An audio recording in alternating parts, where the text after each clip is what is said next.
Good morning and welcome back to the One Celtic Fans View this morning. Back to our old slot at 8:30 a.m. Celtic part time, and apologies if you didn't see the message yesterday, but it was on the comment section of the channel that I am reverting back to the original time that we used to start. Yes, when we used to put videos at 8:30 in the morning, because there's a lot of the guys that used to comment on the channel have got in touch and said, Baz, we can't comment on the channel first thing in the morning because this 9 o'clock start's no good to us. But anyway, we move on. And it's great to be back at this time in the morning because then I can get my work done and then go out, get stuff done, and then be ready for Celtic in the afternoon again. It's great. So, first thing we want to talk about is Kasper Schmeichel and then Martin O'Neill, because Martin O'Neill said that he started a little rumour himself. Did you? Aye. But we'll talk about the goalkeeper.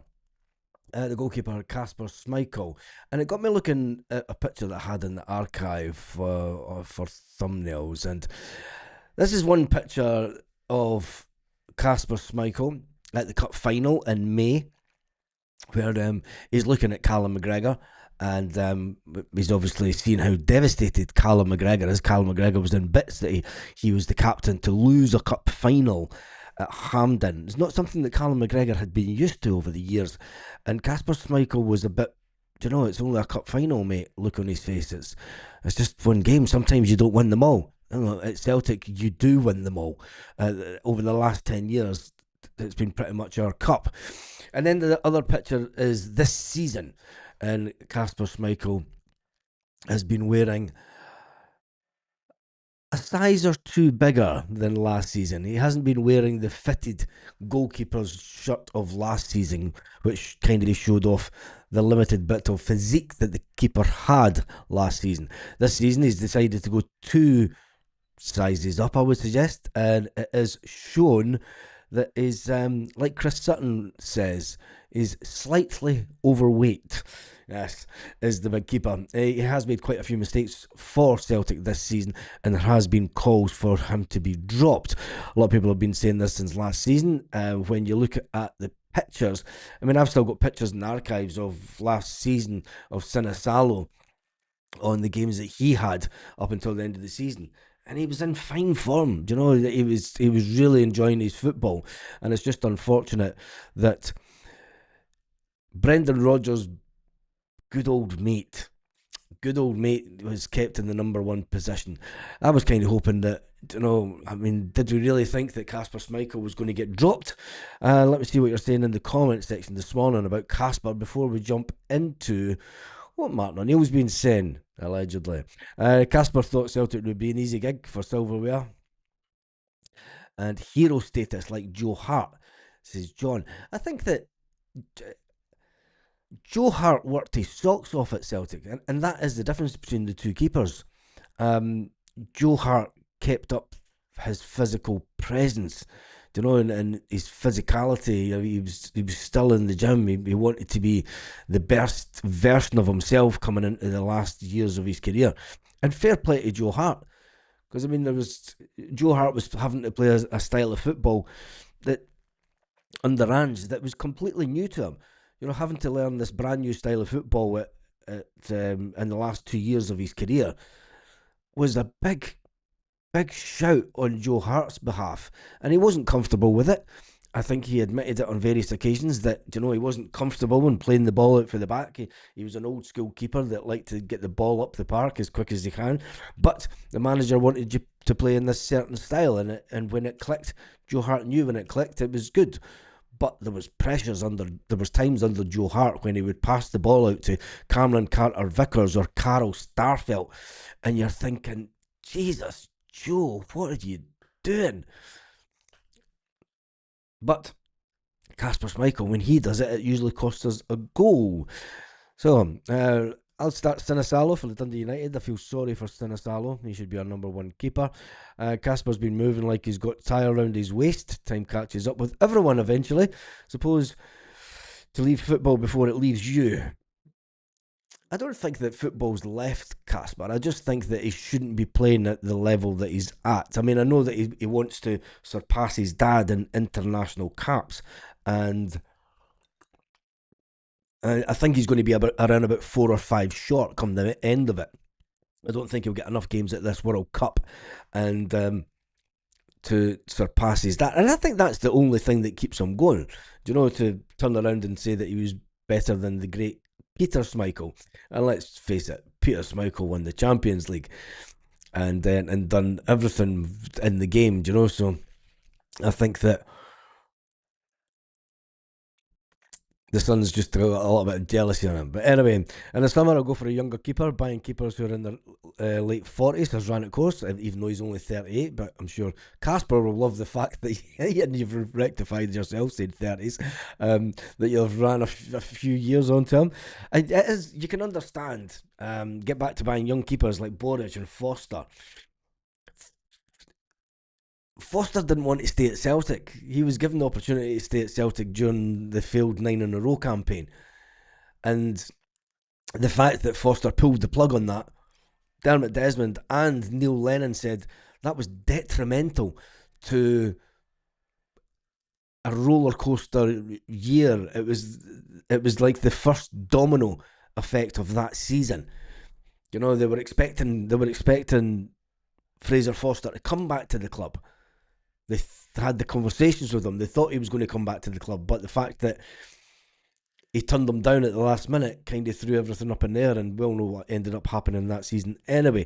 But yeah, like Arthur Boric, I think that we have the keeper like Arthur Boric. I think that Sinisalo is that keeper. I think he just needs game time. Do you know, he was a number one keeper, Sinisalo, before he came to Celtic. He was number one for his club. He was number two for his country. That's a young keeper that was going places. To come to Celtic and have sat on the bench now for a season and a half, you are going to become game rusty.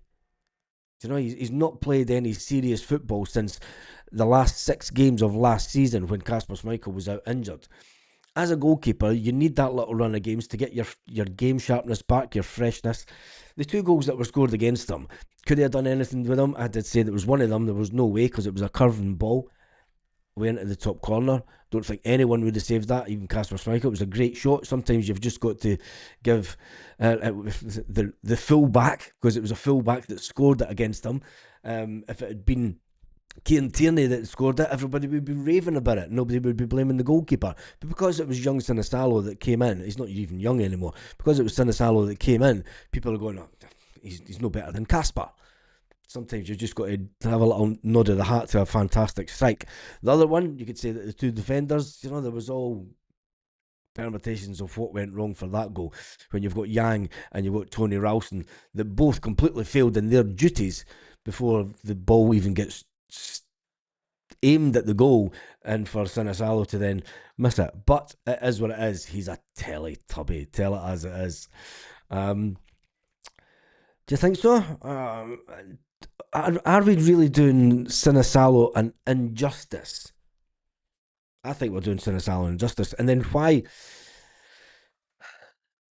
When you look at the fact that the goalkeeper's coach is back at Celtic, he left for a weekend away. When you look at Sinisalo, and then you look at the fact that we brought back the Aberdeen keeper from last season, Ross Dohan. He was brought back to be a number 2, Ross Dohan. He knows that he's not... Ross Dohan did not come back to Celtic to sit on the bench and be a number 3 goalkeeper. And I think that a lot of us are maybe... And Chris Sutton saying, oh, Celtic need to buy a goalkeeper. I think that the plan from Celtic would you never know, maybe Celtic will go, you know, we need an experienced goalkeeper. And I think that we'll end up losing Sinisalo. And you'll see him going to perform way better things at another club in Europe, and Celtic fans will be sitting going, why didn't he get a chance? This happens far too often at Celtic. Far too often. You've had Inamura go back to Japan, talking to the media in Japan, saying that he thought he wasn't given a chance. Managers came in and didn't fancy him. He thought that he was up to the similar standard of players at Celtic, and he just wasn't given a chance, and hence the reason he was sent back to Japan. Do you know, I think that it is all about perspective sometimes. Hart was super fit, he was that, and I think Joe Hart's even fitter now, after he's went into retirement as football because he's getting to focus on something that he really likes doing. Can't believe they're after another keeper to replace Kasper. Was it say about Sinello? Poor bugger. Yep. If Joe Hart was carrying an injury, he would be first to let them know Schmeichel is scared of losing his Denmark place in the World Cup playoff. Is take a break going to start putting on pictures of Kasper cellulite from the break from the beach now? That's absolutely horrendous chat first thing in the morning. Danny Cassidy's in the house with a £1 super chat. Thank you for that, Danny. Um, I think that we'll leave Kasper.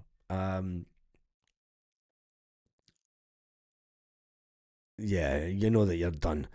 When you're diving to the left and you're trying to save the ball with your right, you're done.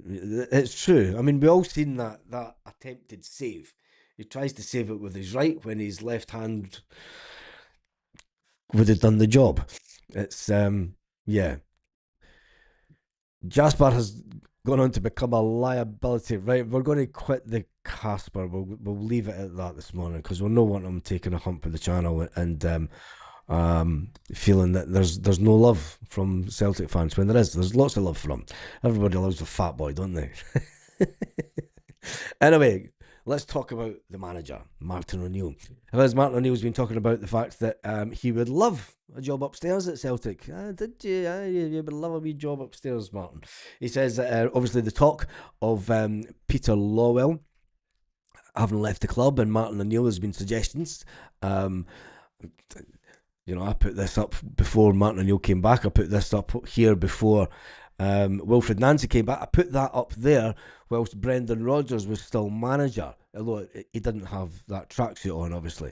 But there was a picture of Martin O'Neill up there because I thought, with Peter Lawwell, I thought everyone wants him at the club. Martin O'Neill, before we even knew what was going to happen, I thought that Martin O'Neill would be the perfect man to take over from Peter Lawwell, to be that figurehead, to be that person that Celtic fans will sit down and listen to. There's not going to be many people that would go into an AGM, and if Martin O'Neill was, CEO of the club, chairman of the club, or whatever, I would say chairman of the club would be better for Martin. There's not many Celtic fans going to go in and want to disrupt the AGM. Not many people that want to go in and piss off Martin O'Neill. They would start a riot. Could you imagine if say Peter Lawwell wasn't the man in charge for the AGM, say it was Martin O'Neill, do you really think that a big number of Celtic fans would have went in and started creating all sorts of mayhem? Other Celtic fans would turn on them as quick as they can and chase them out the door.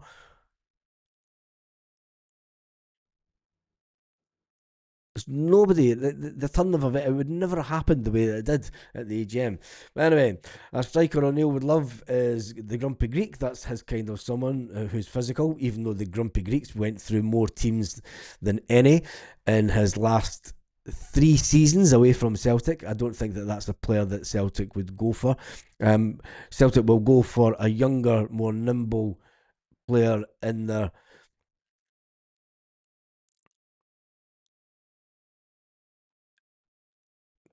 twenties. They're going to go for a player in their early 20s. That's the way that Celtic's going to go. It's going to be someone that's got the potential to go on to be an international player in the future. That's the type of player that Celtic are now going to be starting to attract at Celtic. Ones that have the potential to break into first team international teams, and they'll use Celtic as a vehicle to going from, a type of player to a player that has a bit of European experience, has won stuff at Celtic Park, and then goes on to the riches of the Premier League. Sound familiar? Yes, it's the way that we've done business for the last 25 years. Is it going to change? No. Is it going to ramp up in the fact that we're going to get more players like that? Yes. And you'll see some people say, "Oh, it's basement bargain stuff," but it's the reality of where Celtic Football Club find themselves in this current financial market. And he was too jovial for me. Just get serious. This isn't talk sport.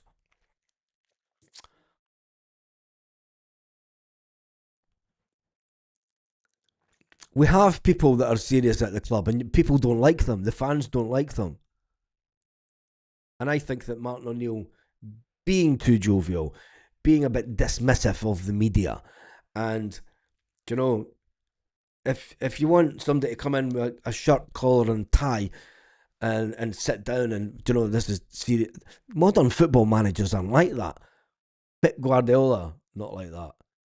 You could say that Jose Mourinho was never like that.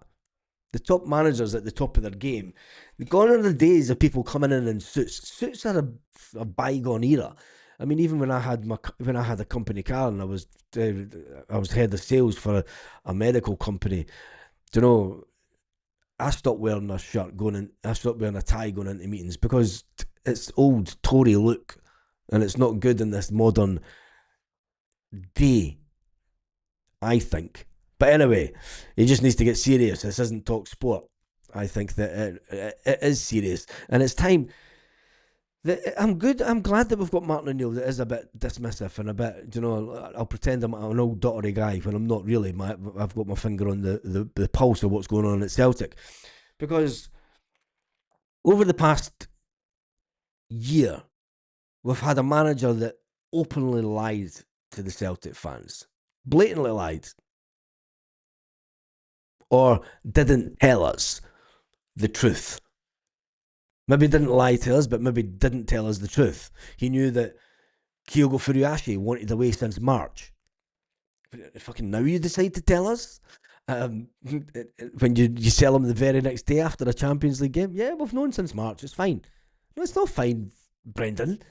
If you've known since March, why haven't you got another striker in by now? You went through 2 windows knowing that your number one striker wanted away and you didn't get in another. So whose fault was that? Is it your fault for not putting pressure on the board? There was all sorts of things. And then we had Wilfred Nancy, who came in and didn't know what he was talking about. And I'm glad that we've got Martin O'Neill that's come in. And, people never said to Gordon Strachan back in the day, he's not serious enough. Gordon Strachan would rip the media to bits on a weekly basis. And I think it's great that Celtic have a manager like that. And he's more in touch with a certain part of the fan base, if you ask me. But anyway, it's all about opinions here. Got an email about merchandise. Some of it's 50% off. There'll be a lot of it 50% off because they're quite a bit down. Martin has the respect of the fans. He does. It's as simple as that. He doesn't pretend to be anything. He doesn't pretend to be your pal. He doesn't pretend to be. He just tells it as it is. And if some people don't like that, it's maybe their issue. Martin O'Neill should be given a public liaison role, but he's not qualified to be chairman of the board. Sorry, he hasn't got experience in boardrooms. What a load of nonsense, Rab. What an absolute load of nonsense. Chairman of the club is a father figure. He doesn't do anything. The chairman of the club is there to just put his name to statements that go to the stock exchange. That's the most ridiculous comment that you've said. You say 1 or 2 a day, mate, but that is crazy chat. That is absolute crazy chat. But anyway, I'm going to jump through the comments. A lot of people saying monetary results. Would you take the Grumpy Greek short term over Kyogo? I wouldn't take either back. Martin, would you go and take your ex back tomorrow? We're just asking. I wouldn't take either back. I think we need to go forward.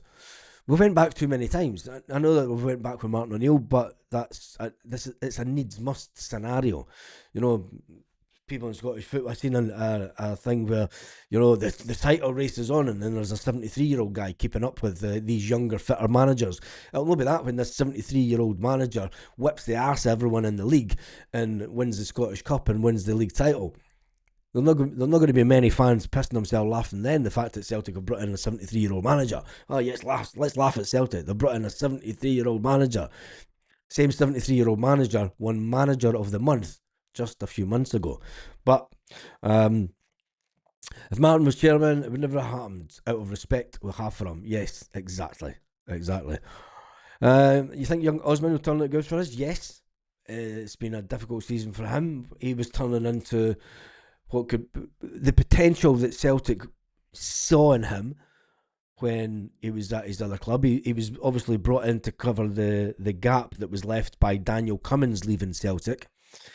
Celtic always wanted a third choice younger striker coming through the system. Callum Osmond was brought in on that premise that he would be the third choice striker, given his chance to come on and impress in the later stages of games. The way that a young player should be brought in to the club, the way that a young player, Colby Donovan, should be getting used by Celtic. Dane Murray should be getting used by Celtic. Martin O'Neill is the type of manager to actually put a little bit of emphasis on that and say, look, I'm not going to start you, Dane, but I'm going to have you on the bench. And if we're winning 3-0, I'll bring you on with 15 minutes to go.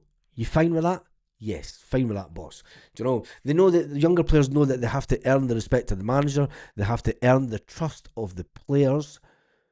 And the only way that they're going to do that is through game time and being brought in gradually. Kieran Tierney, a lot of people say that Kieran Tierney's injury issues throughout his career were the fact that he played far too many games at Celtic because he was that good, and Celtic just kept putting him out week after week after week, and that put pressure on his body.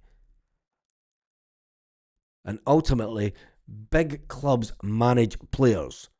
Barcelona do it with Yamal. They don't play him 90 minutes every game. They don't play him every single game. They have no fear of dropping him because they know for the longevity of the player and the player's career, not getting injured, they know how to manage game time. And it's one thing that at Celtic we seem to have a struggle with managing game time, because when we have a player that's playing well and then a manager takes him off, why did he take him off? Best player on the pitch. Yeah, but if he played 90 minutes and get injured, or he gets, he gets a bit knackered and you've got 3 games a week, therein lies the problem. We need to understand modern football. We need to understand that, that modern football players run faster than their older counterparts. It's a matter of fact, but we as players, we want the best. As fans, we want the best for the club, but at the same time, we love nothing better than a good moan about what the manager's doing, don't we? Would Troy Parrott come? I don't think that we would be able to afford his wages now. The Greek was more interested in fouling defenders, part of his game. Yeah, I think so. He would be at our price range. Yeah, he would. What happened to the top goal scorer in the Swedish league we're looking at?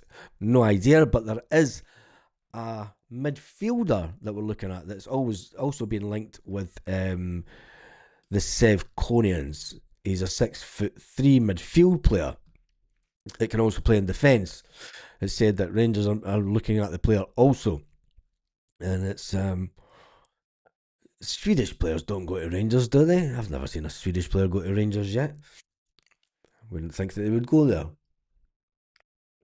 After the great Henrik had been, and look at all the Swedes. Swedes go to Celtic. We've been linked with the 6'3", it was 6'4" midfielder in the summer. That didn't come to fruition. Hopefully, we do need someone with a bit of physicality in that midfield. Somebody that is a target man, somebody that can be able to push up other players just straight off the ball. Boom. In Scottish football, it's what you need. He is contracted to his team until 2028. This 21-year-old is in demand and is expected not to be cheap, with the sporting director saying he is very important to the team. That's where you are at this window. You can have players that you can identify, but if he is a very important player to the team, a lot of teams, no matter what. I mean, we went through it with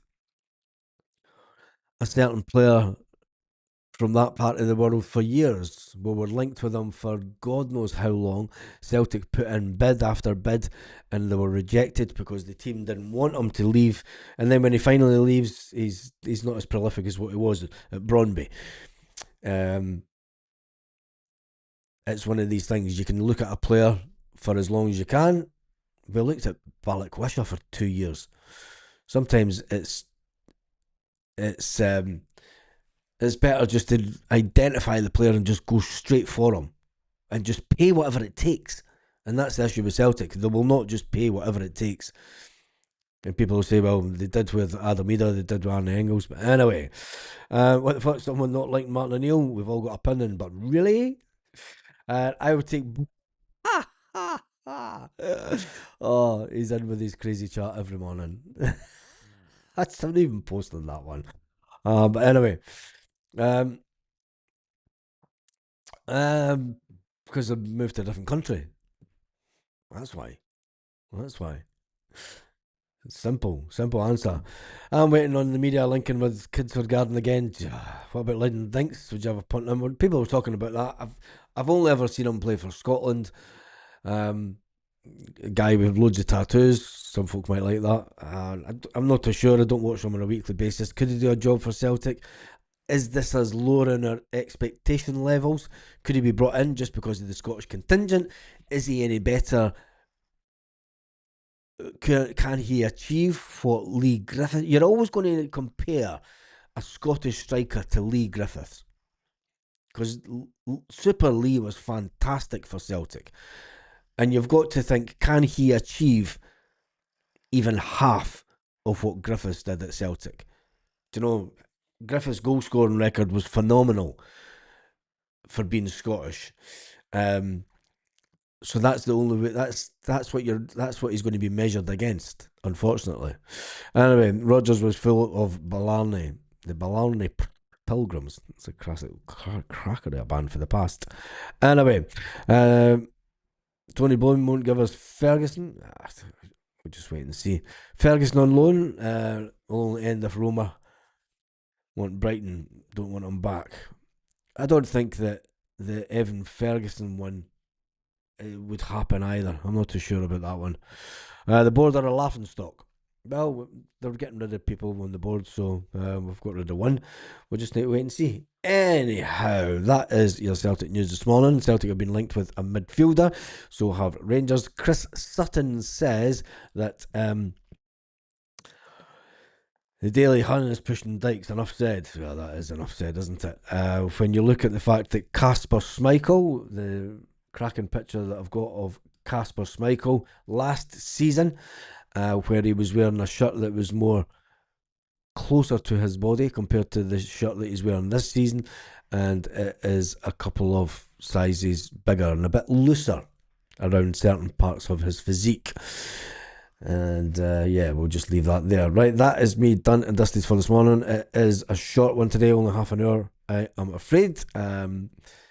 Need to do a little bit of an airport run this morning, take my brother back to the airport. On that note, I will be back this afternoon, and then I will be back at 8 p.m. Celtic Park time tonight. Have a fantastic day, Celtic fans, wherever you are, all around the world.